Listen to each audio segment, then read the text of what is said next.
갑자기 머릿속에 드는 그 문구가 하나 있었습니다. 그 문구는 다른 것이 아니라 인생을 허비한 죄라는 갑작스럽게 그 문구가 떠올랐습니다. 이게 어디서 난 생각이지? 좀 더 정확히 얘기하면 시간을 허비한 죄라는 유죄라는 그 표현이 갑자기 머릿속에 들어왔는데 이게 어디서 들었더라라는 생각을 한참을 했습니다. 그러다가 떠올랐습니다. 그것은 아마도 되게 기억하시는 분들도 있겠지만 기억하지 못하는 분들도 있을 거라 생각이 드는데 아주 오래된 영화 스티브 맥퀸과 더스틴 호프만이 주연했던 빠삐용이라는 영화에서 나온 대사입니다. 영화가 어떤 것인지 아시죠? 저는 고등학교 때인가 그 소설로도 좀 본 적이 있습니다. 소설이 아니라 그 사람의 어떤 자서전 같은 것이죠. 무엇이냐라면 그 중죄를 범하고 어떤 섬 같은 데 유배되어진 그 감옥에 갇힌 그 두 사람의 이야기이죠. 그 한 사람은 일명 빠삐용이라고 불렸던 그 사람은 계속적으로 그 감옥에서 정말 인권유린이 되어지는 그 감옥에서 탈출을 하려고 합니다. 영화 속에서 서너 번을 웃지만 제가 기억하기로는 그 소설 그 책에서 한 8번인가를 시도하는 그 모습을 보여줍니다. 근데 이 사람이 그렇게 노력하고 있던 상황 속에서 어느 날 꿈을 꾸습니다. 중절모를 쓰고 황량한 그 광야 같은 데서 걸어가는데 저 앞에 커다란 의자에 여러 명이 앉아 있습니다. 그리고 그 사람한테 스티브 맥퀸한테 이야기를 합니다. 인생을 허비한 죄 유죄라고 이야기를 합니다.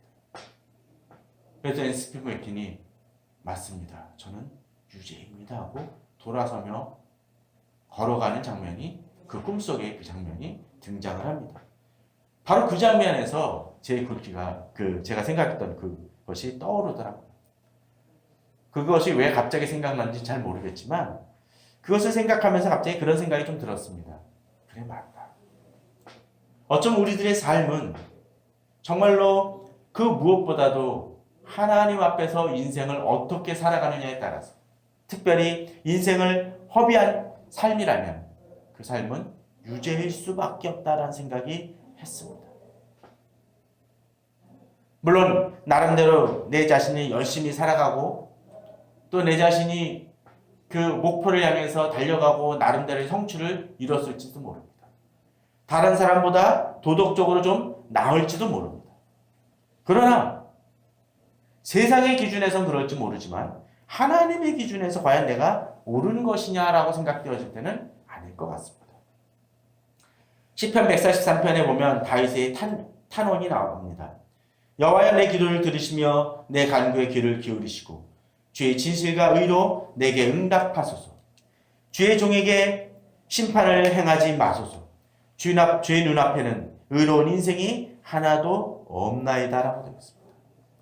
다윗은 자기를 공격하는 대적들에 대한 하나님의 보응을 구하는데 그러면서도 이렇게 얘기하는 거죠. 주의 눈앞에는 의로운 인생이 하나도 없나요? 그렇기 때문에 주의 종에게 심판을 행하지 마소서라고 얘기합니다. 무슨 얘기입니까? 하나님의 기준으로 보면 내가 탄원하는 저 악인들보다는 내가 좀 더 의로울지 모르지만 하나님 앞에서 역시 나도 죄인일 수밖에 없고 심판받을 자에 지나지 않는다는 것을 고백하는 것입니다. 자기도 의로운 인생이 아니라는 것이죠. 그런 것 같습니다. 우리가 이 추수감사주일에 이렇게 감사를 드리지만 우리 자신이 하나님 보시기에는 한계가 있고 부족하고 불합격 인생일 수밖에 없다는 것이죠. 그런데 우리가 감사할 수 있는 이유가 무엇입니까? 바로 히브리서 1장에서 10장까지 봤던 그 내용이 무엇입니까? 자격이 없음에도 불구하고 하나님께서 구약에서 제사를 드리게 하셔서 우리가 하나님 앞에 나아갈 수 있도록 만드셨고 또 그 제사가 매번 반복될 수밖에 없었지만 예수 그리스도를 보내심을 통해서 이제 우리가 어떻습니까? 죄인임에도 불구하고 불합격 인생임에도 불구하고 하나님께 당당히 나아갈 수 있도록 은혜를 베푸셨다는 것입니다. 그렇기 때문에 우리는 이제 지금 추수감사주일에 하나님께 감사를 드릴 수 있습니다. 또 그 은혜를 기억한 사람들은 어떻습니까? 바로 내가 이제 세상 사는 사람들과는 다르게 살아감을 하나님 앞에서 나타내야 될 것이고, 또 세상 사람들은 느끼지 못하는 하나님이 베푸신 은혜를 기억하고 감사할 수 있는 사람이 될 수 있다는 것입니다. 그런 측면에서 이 추수감사 주일은 비록 우리가 농사를 짓거나 어떤 그 경작을 하지 않는다 할지라도 하나님 앞에 우리 자신이 어떻게 살아왔는지를 돌아보는 중요한 날이 되어질 것입니다. 그런 점에서 오늘 저희들이 히브리서 말씀을 계속적으로 나누고 있지만 히브리서 11장을 나누는 것은 중요한 측면이 있는 것 같습니다. 저는 이전에도 가끔씩 얘기를 들었지만 이 추수감사 주일에는 두 가지 측면이 있다고 생각이 들었습니다.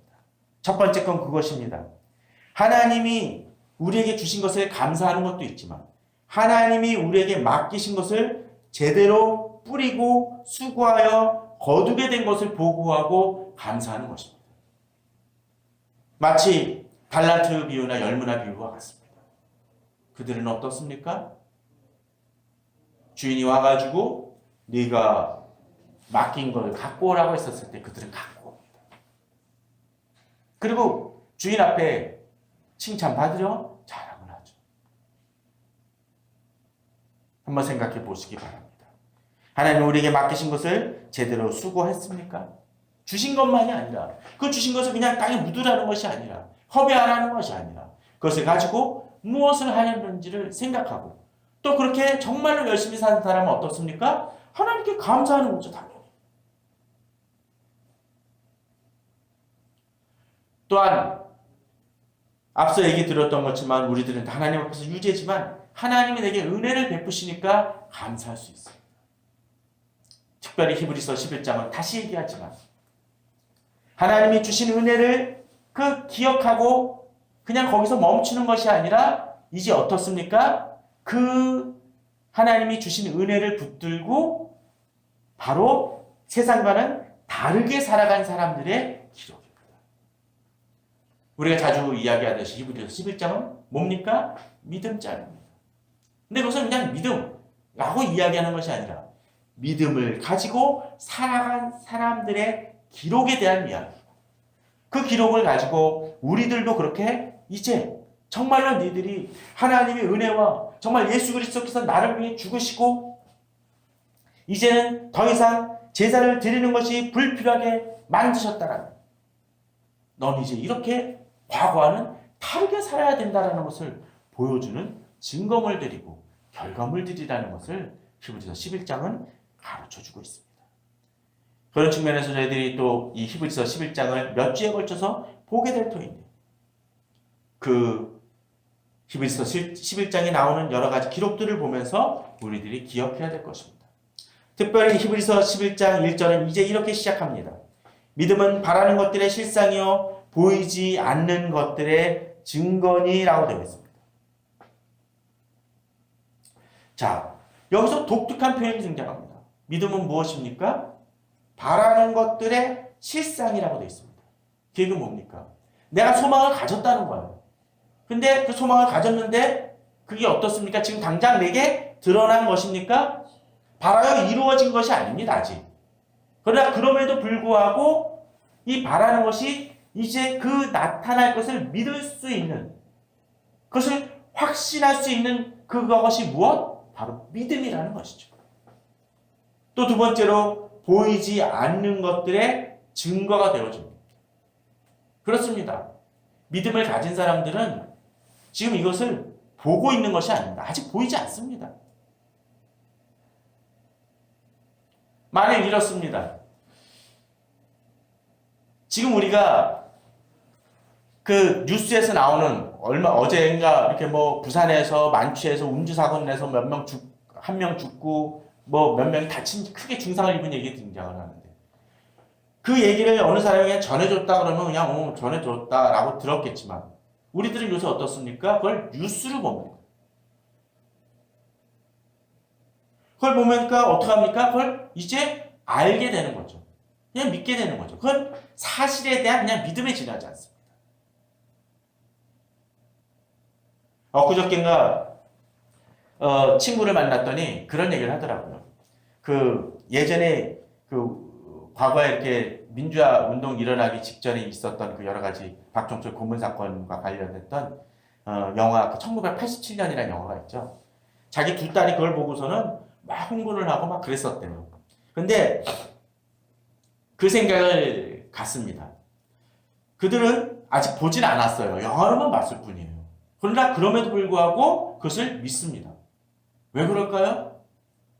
이 정도면 근거가 된다라는 믿음 때문이죠. 그들이 봤습니까? 본 게 아니에요. 그럼에도 믿습니다. 1987년 바로 그 당시를 살아온 특별히 386 세대라는 사람들이 그러했습니다. 광주에서 무슨 일이 있었다고 얘기를 했는데 그걸 본 사람은 아무도 없었어요. 그 당시. 특별히 뭐 광주에 살았던 사람 외에는요. 그러나 막 대접을 보면서 믿습니다. 그게 뭡니까? 이 정도면 되겠거니 하면서 믿는 거예요. 또 특별히 내가 잘 아는 사람이 전해주면 믿게 됩니다.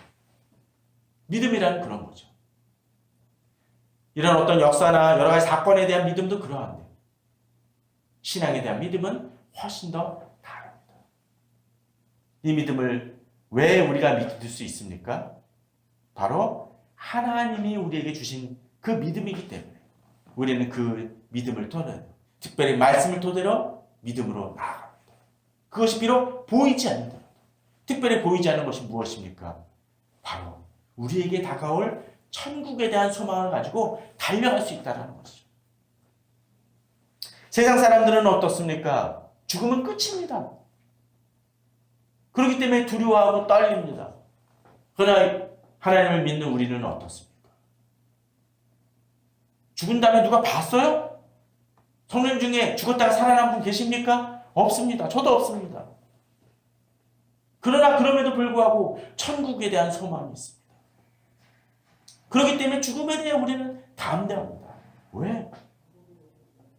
바로 하나님이 주신 약속 때문입니다. 보이지 않는 것들의 증거가 되어진다는 거죠. 믿음은 비록 보이지 않는다더러 삶을 달라지게 합니다. 그런데 만일 그리스도인임에도 불구하고 정말로 그 믿음, 천국에 대한 소망이 없고 말씀에 대한 하나님의 언약을 제대로 믿지 못한다면 어쩜 우리는 믿음이 없다라고 이야기하는 것이 너무나 당연한 것입니다. 2절은 또한 이렇게 얘기합니다. 선진들이 이로써 증거를 얻었느니라. 선진들이 누굽니까? 여기에서 이야기하는 선진은 이제 히브리서 11장에서 계속적으로 언급되어질 이스라엘의 여러 가지 믿음의 조상들입니다. 그들이 증거를 얻었다는 거예요. 무슨 얘기입니까? 그들이 바로 그 믿음을 가지고 살았는데 그걸 통해서 하나님이 역사하신 놀라운 일들을 경험했다는 거예요. 그런 기록들이 있다는 것은 무엇입니까? 바로 나도 이제 그 믿음을 가지고 나아갈 때 하나님이 아브라함에게 역사하셨던 그 사실을, 모세에게도 이루셨던 일들을, 다니엘에게 역사하셨던 그 일들을 누구에게도 내게도 이루신다는 그 믿음을. 그렇기 때문에 보이지 않는 증거를 가지고 넣어갈 수 있는 또 다른 증거를 얻습니다. 하나님의 말씀을 통해서도 얻고 또 증인들이 있다는 거예요. 또 이 선지는 우리들에게서 한 걸음 더 나아갈 수 있습니다. 뭡니까? 바로 우리 부모님들 세대의 믿음. 또 한국교회에 나타났던 여러 가지 초대교회에 나타났던 여러 역사들의 증거들 우리가 기억하기 때문에 우리는 믿고 더 나아갑니다. 바로 여기에 믿음의 출발점이 나옵니다. 또한 이 구절은 한 걸음 더 나아갑니다. 3절입니다. 믿음으로 모든 세계 하나님의 말씀으로 지어진 줄 우리가 아나니 보이는 것은 나타난 것으로 말미암아 된 것이 아니니라. 이건 뭘 얘기할까요? 바로 이 세상이 누구에 의해서 창조되어져요? 바로 하나님에 의해서, 하나님의 말씀에 의해서 창조되어진 것을 말합니다. 이것을 아주 선언해주는 구절이 하나 있죠. 바로 이 성경은 어디서부터 시작이 되어집니까? 창세기부터 시작해서 요한계시록에서 끝납니다. 근데 창세기 1장 1절에 뭐라고 되어 있습니까? 태초에 하나님이 천지를 창조하신다. 이것은 무엇을 얘기합니까? 세상의 출발점이 누구? 바로 하나님에서 출발했다는 것입니다.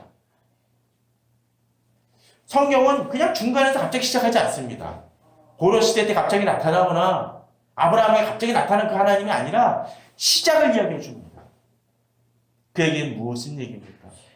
바로 하나님이 이 세상의 모든 처음부터 끝까지를 주관하시는 분이라는 겁니다. 이 믿음이 있어야 됩니다.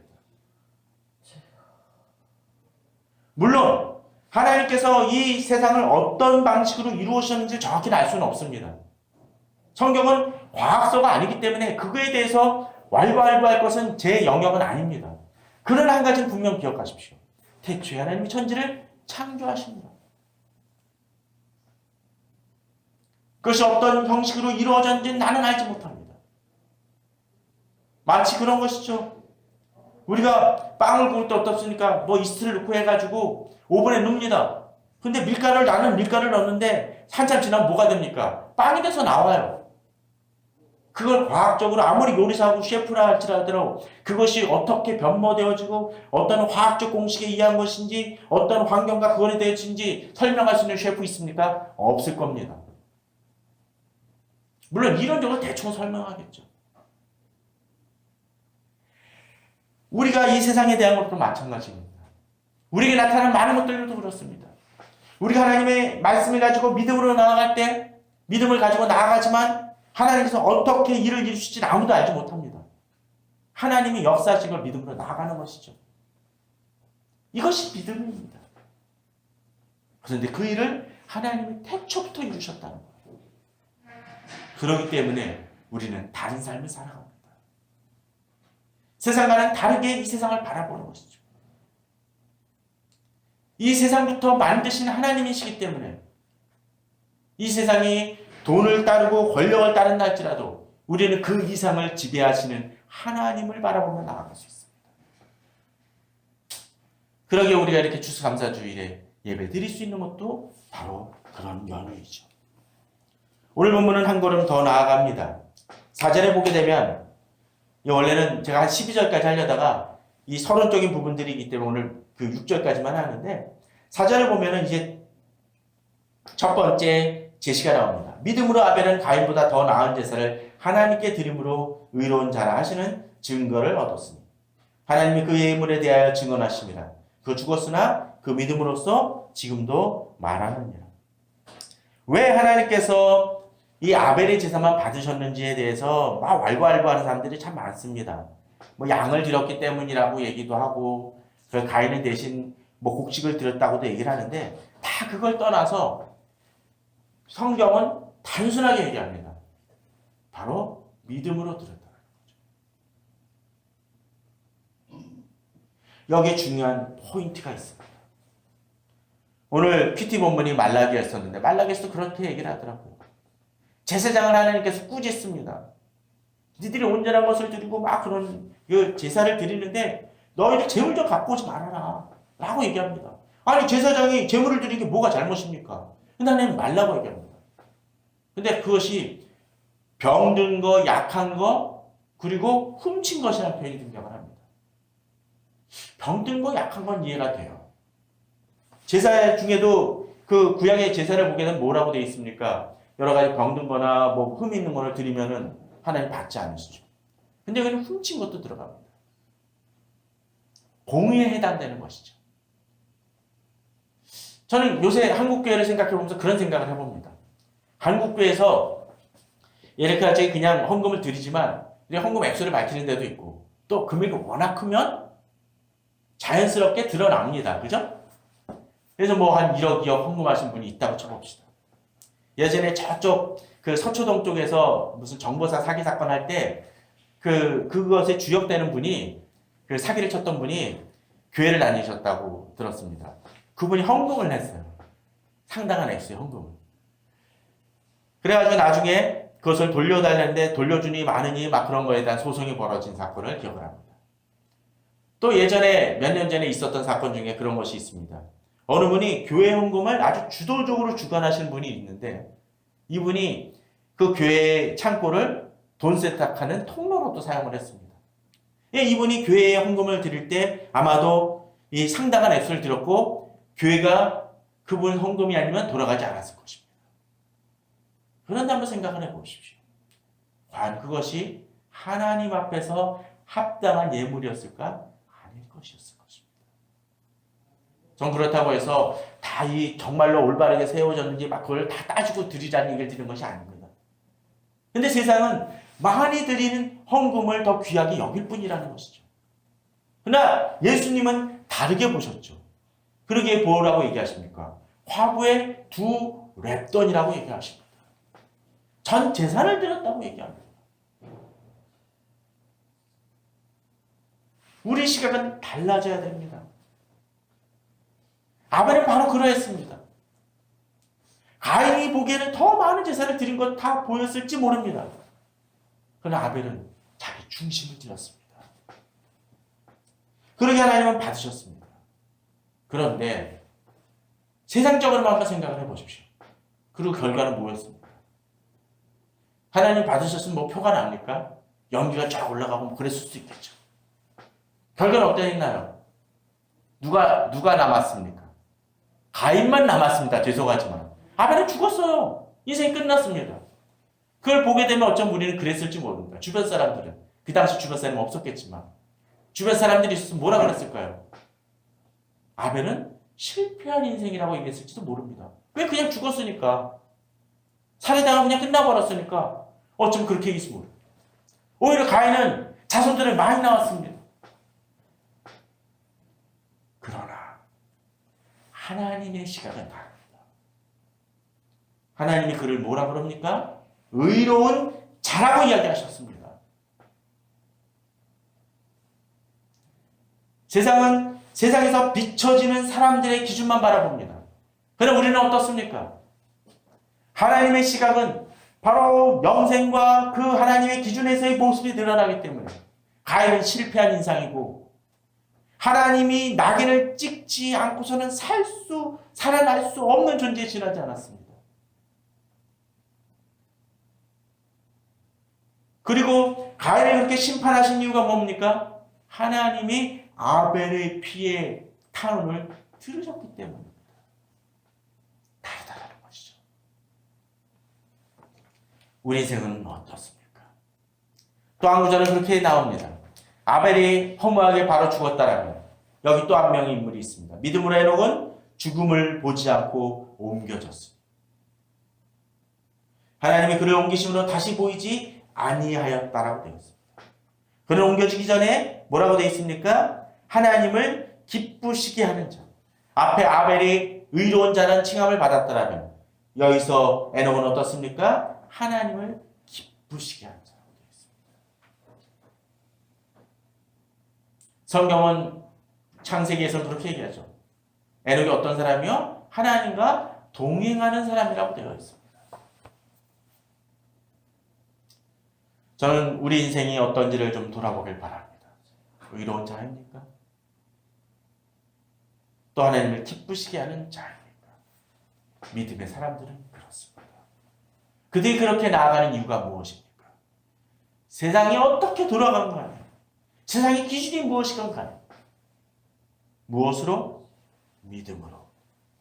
하나님이 나를 창조하시고 나를 책임져 주심을 믿기 때문에 믿음으로 나아갑니다. 우리 감사도 바로 그래야 됩니다.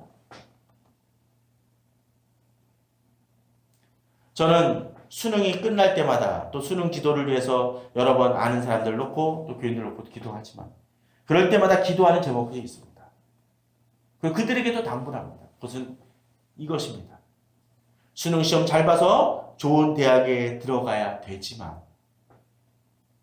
이제 그것이 출발점이 되어져서 이 아이들이 그들의 인생을 하나님 앞에서 더욱더 설계해 나아가고 믿음으로써 성장해 나아가기를 구하며 기도하고 그들을 축복하게 그들에게 부탁하고 또 제 자신도 그렇게 기도합니다. 제 자신이 많이 안타까운 것이 그것입니다. 수능 끝난 다음에 또 수능을 선택하지 않은 아이들 중에도 그들이 중학교, 고등학교를 졸업한 다음에 하나님과 멀어지는 아이들을 저는 숱하게 보았습니다. 믿음의 가정 속에서도요. 그들 중에는 정말로 수능에 좋은 성적으로 좋은 대학에 유수한 대학에 요새 얘기하는 정말로 그 여러 가지 백을 쓰고도 제대로 들어가기 힘든 그런 대학들에 갔을지 모릅니다. 그러나 그것이 하나님과 멀어지는 결과라면 그것이 축복입니까? 아니라는 것이죠. 돈은 많이 벌었지만 오늘 하나님과 멀어진다면 축복이 아닐 수 있습니다. 지금 내가 정말 하나님께 감사한 것이 무엇인지를 봐야 됩니다. 우리 자녀들이 정말로 주님 앞에 바로 섰는지를, 우리 가정이 정말로 주님을 찬양하고 있는지를, 하나님께서 나를 어떻게 돌보고 계신지를, 내 믿음은 더욱더 하나님 앞에서 성장하고 있는지를 돌아봐야 될 것입니다. 그것이 진정한 감사입니다. 그것이 나의 열매가 되어져야 됩니다. 6절은 이제 또 다른 이야기로 넘어갑니다. 6절 한번 보시기 바랍니다. 믿음이 없이는 하나님을 기쁘시게 못하나니라고 되어 있습니다. 하나님께 나아간 자는 반드시 그가 계신 것과 또한 그가 자기를 찾는 자들에게 상 주시는 이심을 믿어야 할지니라. 재밌지 않습니까? 앞에서 에녹이 어떤 사람이요? 하나님을 기쁘시게 하는 자라고 했었죠. 그런데 그러면 우리가 에녹처럼 정말 될 수 있다는 거예요. 6절은. 근데 그 방법이 뭡니까? 믿음을 통해서 하나님을 기쁘시게 할 수 있다라고 되어 있습니다. 근데 이 믿음은 두 가지 측면이 있습니다. 하나님께 나간 자에게 요구되는 게 있죠. 반드시 그가 계신 것과. 그 얘기는 뭡니까? 바로 믿음의 출발점이 하나님이라는 거죠. 하나님이 중심이라는 것입니다. 또한 이것입니다. 자기를 찾는 자들에게 상 주시는 이심을 믿어야 할지니라.